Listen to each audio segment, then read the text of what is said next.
आज के सत्र में आप सभी का हार्दिक स्वागत है। आज हम स्नातक प्रथम वर्ष में हिंदी भाषा के अंतर्गत पल्लवन के विषय में आवश्यक चर्चा करेंगे कि पल्लवन का क्या अर्थ है, पल्लवन लिखने के आवश्यक नियम कौन कौन से हैं। सर्वप्रथम पल्लवन के अर्थ को समझें। पल्लवन को विशदीकरण या विस्तारण भी कहते हैं। पल्लवन का अर्थ है बढ़ाना या विकास करना।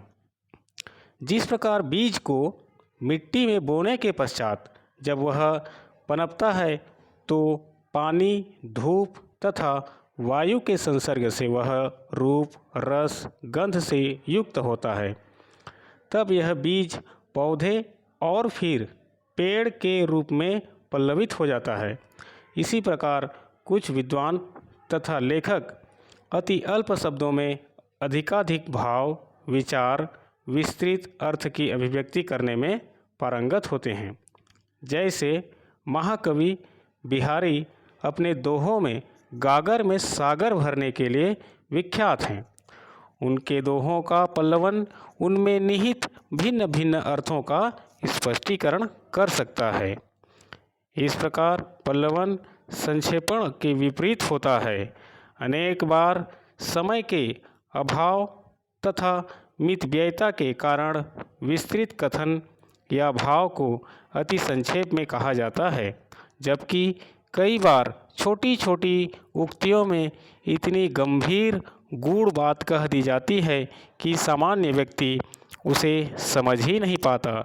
ऐसी स्थिति में उस उक्ति पर चिंतन मनन करने की आवश्यकता होती है। इस चिंतन की प्रक्रिया में उस उक्ति में निहित विभिन्न भाव तथा विचार उभर कर सामने आते हैं। जिस प्रकार एक कोम्पल पल्लव के रूप में विकसित होता है, पल्लवन अर्थ के स्पष्टीकरण में सहायक होता है।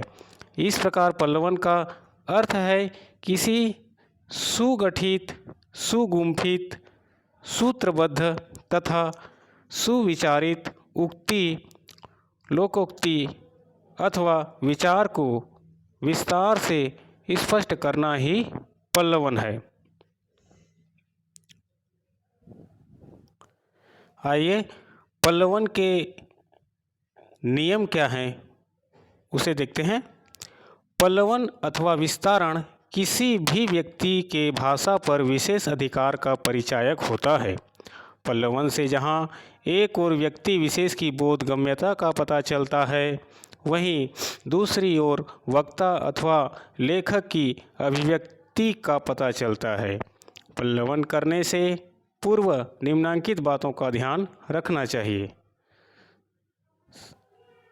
सर्वप्रथम पल्लवन हेतु प्रस्तुत सूक्ति को भली प्रकार से पढ़कर उसके मूल अर्थ को समझने का प्रयास करना चाहिए। दूसरा है सूक्ति के मूल अर्थ को समझकर उस पर चिंतन मनन करना चाहिए, जिससे उसमें निहित अर्थ अथवा विविध भाव पूर्णतया स्पष्ट हो जाए। तीसरा है वाक्य के अर्थ को भली प्रकार समझकर यह सोचने का प्रयास करना चाहिए कि लेखक ने प्रस्तुत वाक्य किस उद्देश्य तथा प्रसंग को ध्यान में रखकर लिखा है।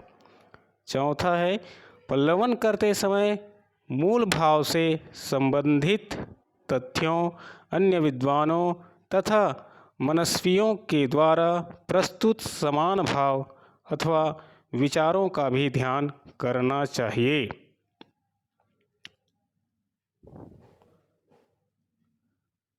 पांचवा नियम है जो भी बात कहना चाहते हैं वह मूल विषय से संबद्ध होनी चाहिए। भाषा के अनावश्यक विस्तार से बचना चाहिए। छठवां है विचारों के प्रस्तुतिकरण में एक निश्चित क्रम होना चाहिए तथा विचारों का प्रस्तुतिकरण तर्क संगत रूप से होना चाहिए। सातवां है मूल विचार की पुष्टि के लिए यथासंभव उद्धरण तथा दृष्टांत भी दिए जा सकते हैं। आठवां है पल्लवन में उक्ति में निहित मूल भाव या विचार की पुष्टि तथा व्याख्या ही की जाती है। विरोधी मत अथवा टीका टिप्पणी की आवश्यकता नहीं होती। 9वां है अप्रासंगिक तथा अनावश्यक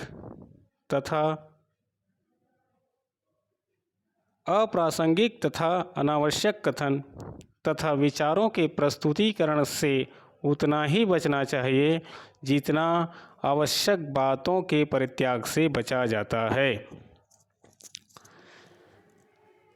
अनावश्यक पुनरावृत्ति नहीं होनी चाहिए।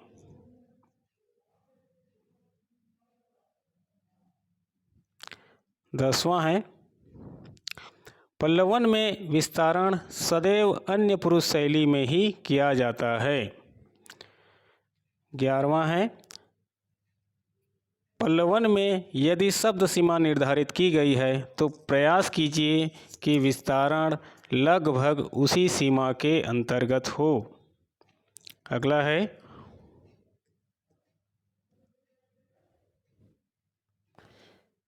पल्लवन करते समय लेखक का ध्यान सदैव मूल विचार पर ही रहना चाहिए।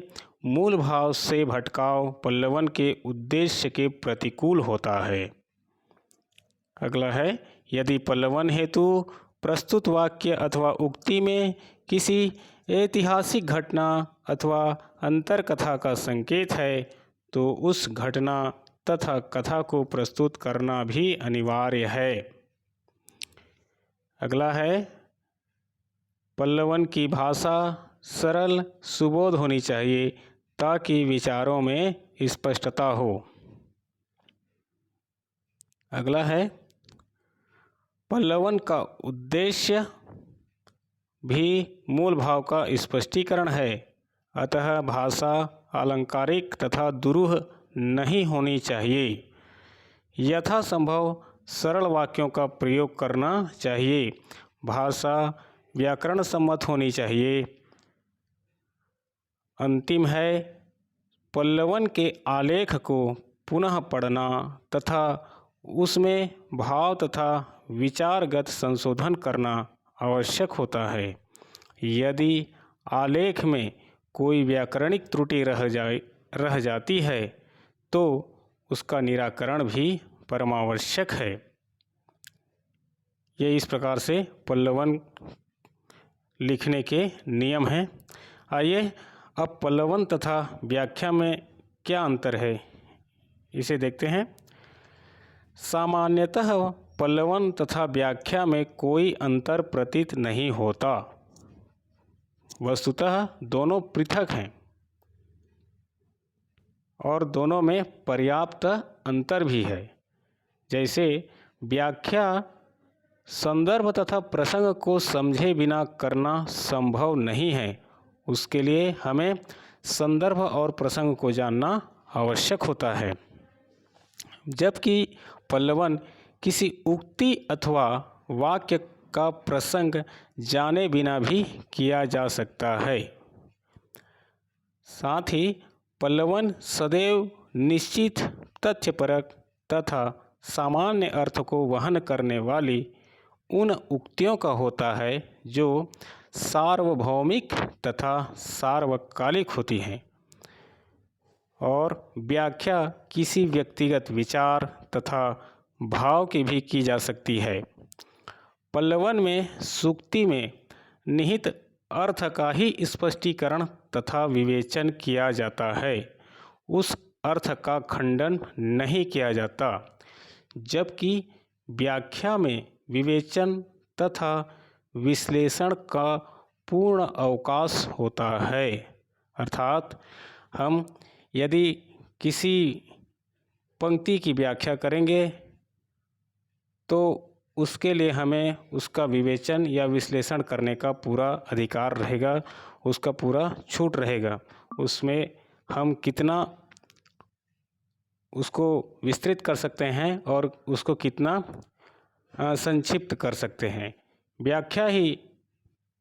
साथ ही व्याख्या में भाव पक्ष तथा शिल्प पक्ष की विशेषताओं पर भी विस्तार से प्रकाश डाला जाता है।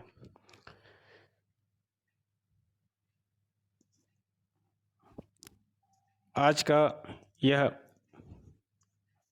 पल्लवन का विषय यही समाप्त होता है। आशा करता हूँ कि आप सभी को पल्लवन का यह विषय आपको अच्छा लगा होगा। तो मिलते हैं फिर अगले वीडियो में।